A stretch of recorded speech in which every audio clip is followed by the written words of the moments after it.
In a modern society, we want information that's reliable because we have so much information coming at us, and especially because of politics and COVID-19 and other issues. Unfortunately, news stations will often um, fix their articles to be able to have a target audience in mind and not actually care about is this true or not. This can create problems because often it can create false informations or false ideas, and misinformation flies around. So when we go to academic papers, we would hope that these academic papers would have factual information. Unfortunately, this is not always the case. Academic journals that accept these papers often don't actually go through the proper peer review process. And this peer review process is necessary because it's where a field expert actually looks at the paper and says, is this good? So why are there these academic journals that have these false papers or unverified papers in them?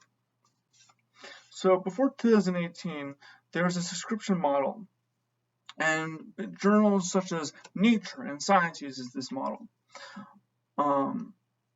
This is where the people who are viewing the paper in the journal have to pay a subscription fee to watch it. However, in 2018, the Gold Open Access model started to be used. This model allows anyone to view the paper, but the scholars who are trying to publish their paper into the journal have to pay a publication fee, and that's how they make all their money, the journals.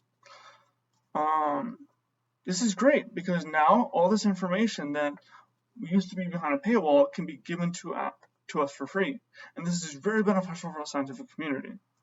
Unfortunately, some people realized they could take advantage of the system. What they would do is they would not care about the peer review process, and they would just push papers into the journals just so that they can make money off the publication fee. This creates a bunch of junk and unverified papers in there that could easily be false. An example of these journals are called predatory journals, and an example of this is the Experimental and Clinical Cardiology.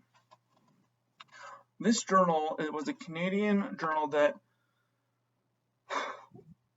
was considered reliable, but in 2013, they were sold overseas and became suspected as a predatory journal. The Ottawa Citizen, Canadian news company, decided to test this. They created a paper full of falsified cardiological information and sent it to the paper to see would this actually pass the process of peer review for this journal.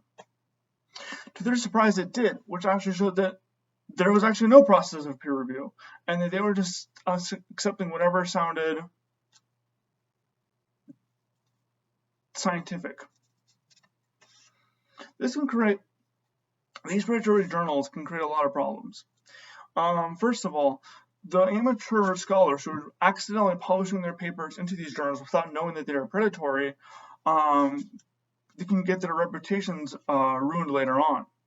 Often, publishing these journals can just be seen as a cheap way to just get your paper in or publish something because you need to finish the deadline. But unfortunately, in the long run, these journals they can make whatever use of your information, and it's not reliable. Another problem is that these unverified papers flood databases and they flood search engines such as Google Scholar. This can create an issue for some people, but for most scientists, they're actually okay. They have ways to figure it out, but it just creates a mess when it makes it much more harder to search for what you want. However, there are some people who, when they're searching for what they want, they actually might find a false paper that just fits their needs. So these predatory journals can actually help promote pseudoscience, such as drug companies who are trying to make their drugs sound good. They will create a false article that makes their drug sound really good, but it's actually not great. They just submit it to a predatory journal, and it's good. So, in conclusion, predatory journal and the predatory journals can be a problem. However, they're only a problem as long as you don't know about them. The open access model is a really great model because it allows us to see information not behind a paywall. We can see for free. There's just enough journals who are taking advantage of it, and we have to be careful of it. It is not a huge burden to the scientific community, as many scientists are aware of it. But the important thing to know is always be wary when you are viewing scientific papers.